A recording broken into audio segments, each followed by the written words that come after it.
Assalamualaikum warahmatullahi wabarakatuh. Hamdan wa syukran lillah, salatan wa salaman ala rasulillah sallallahu alaihi wasallam. Ya ayyuhat tilamiz wa tilmizat, kaifa halukum wa kunna wa azminkum mungkinna bisihatin wa afiyah. Qablahu ismi Juliana, ana mudarrisatul lughatil arabiyyah fil madrasatil mutawassitatil wasliyah.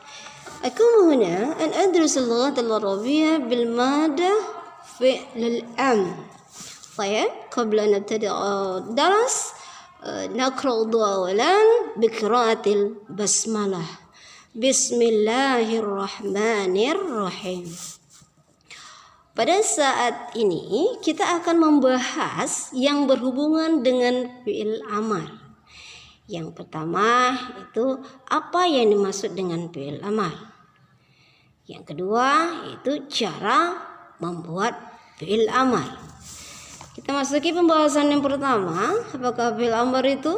Fi'il amar itu adalah kata kerja yang menunjukkan perintah.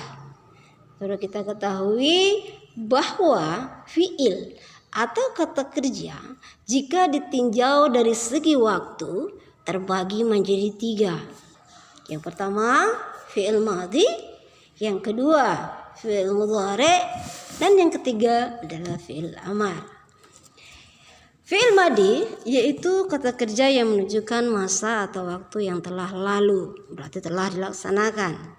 Fi'il mudhari adalah kata kerja yang menunjukkan waktu sedang dikerjakan atau telah dikerjakan, atau disebut dengan masa sekarang atau masa yang akan datang. Sedangkan fi'il amar itu adalah kata kerja yang menunjukkan perintah. Perhatikan kolom yang berwarna kuning. Perhatikan kolom yang berwarna kuning. Itu ada kata ijlis, ijlisi, ijlisu, ijlisna. Lihat huruf atau kalimat atau kata yang berwarna merah. Di sini terdapat situ perbedaan. Kata yang berwarna merah itu adalah fi'il amar. Mengapa ada perubahan di setiap kalimat? Karena fi'il amar harus disesuaikan dengan domirnya. Perhatikan nomor 1, kata yang bergaris merah yaitu ijlis, ya, digunakan untuk mufrad mudzakkar. Berarti untuk satu orang, dan satu orang itu diperuntukkan yang bentuk muzakkar. Sedangkan nomor 2 dari kata ijlisi itu untuk mufrad juga, tapi dia muannas, berarti untuk perempuan. Tadi kata amirah. Lalu yang ketiga ada kata ijlisu.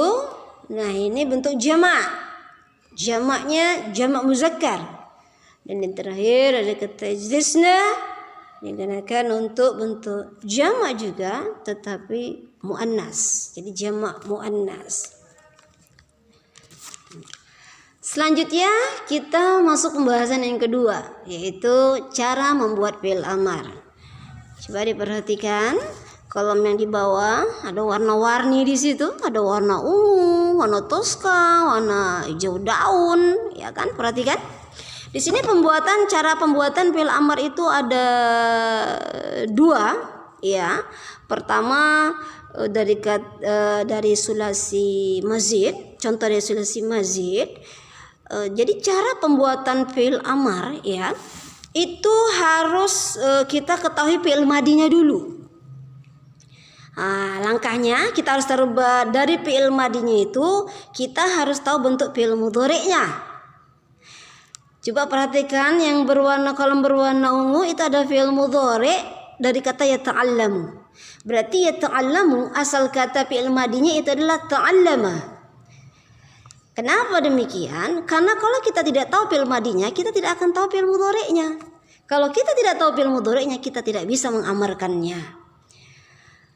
Oke, dari kata yata'allamu di fi'il mudhari', kita masuk ke poin ke sebelahnya, ke kolom berikutnya yang berwarna toska, dihilangkan huruf mudhara'ah.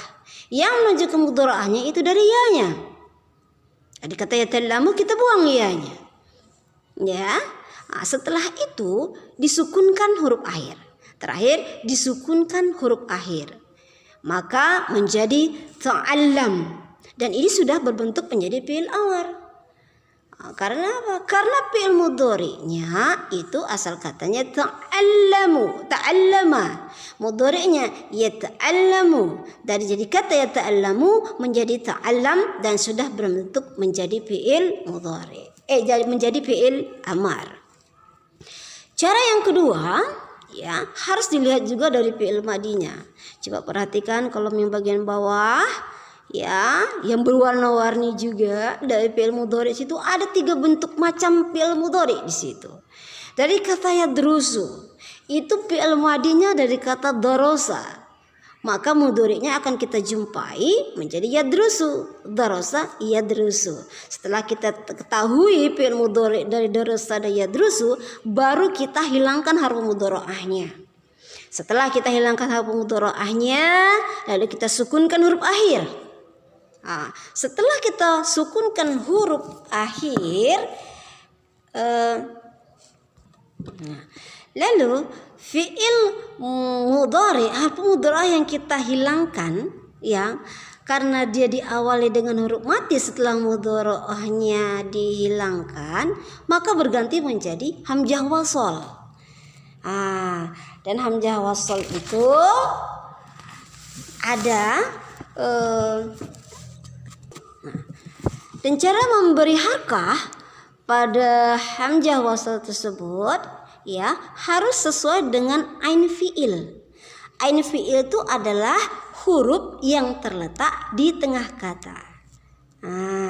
Dan huruf akhir disukunkan. Coba perhatikan dari kalimat darasa yadrusu itu menjadi udrus. Kenapa bisa menjadi udrus? Karena ain fi'ilnya berbaris dhammah, ya. Selanjutnya untuk yang nomor 2, ya, itu dari kata fatahah. Makanya mudhari'nya menjadi yaftahu. Tidak selama bentuk fathah semua itu jadi dhammah ain fi'ilnya, karena bisa dia menjadi ain fi'ilnya bisa menjadi dhammah, bisa ain fi'ilnya bisa menjadi fathah, dan ain fi'ilnya bisa berbaris bawah. Dari kata yaftahu, ain fi'ilnya kita ketahui di situ berbaris fathah. Setelah kita hilangkan harfu mudhara'ahnya, kita sukunkan huruf akhir, ternyata membutuhkan hamzah wasol. Dan hamzah wasol ini cara mengharkainya dilihat dari ain fi'ilnya. Ain fi'ilnya berbaris fathah bukan berarti dia juga hamzah wasol baris fathah, akan tetapi hamzah wasol yang digunakan adalah berbaris kasrah. Untuk yang menjadi iftah. Lalu yang ketiga dari kata yajlisu, madinya jalasa, maka yang mudhari' menjadi yajlisu, dan ain fi'ilnya kita perhatikan di situ berbaris bawah. Dan setelah dihilangkan harfu mudhara'ah dan sukunkan huruf akhir, ternyata masih membutuhkan hamzah wasal. Bagaimana cara mengharkakan hamzah wasalnya? Dilihat ain fi'ilnya. Ain fi'il berbaris kasrah, maka hamzah wasal yang digunakan juga berbaris kasrah. Kok bisa beda-beda? Perhatikan keterangan yang di bawah. Ada keterangan di bawah, ya. Bila ain fi'il berharakah dhammah, maka hamzah berharakah dhammah. Akan tetapi terdapat pengecualian untuk fi'il mudhari' yang ain fi'ilnya atau huruf tengahnya berbaris fathah, ya, maka harakah hamzahnya tidak sesuai, tidak fathah juga, akan tetapi menjadi kasrah. Jadi bila ain fi'ilnya berbaris fathah dan ain fi'ilnya berbaris kasrah, maka hamzah wasalnya berbaris kasrah. kafara. Mungkin hanya ini yang dapat Ibu sampaikan. Mudah-mudahan anak semua mengerti apa itu fi'il amar, bagaimana cara membuat fi'il amar itu. Untuk mengakhiri pelajaran, mari kita baca doa kafaratul majlis. Subhanakallahumma wa bihamdika asyhadu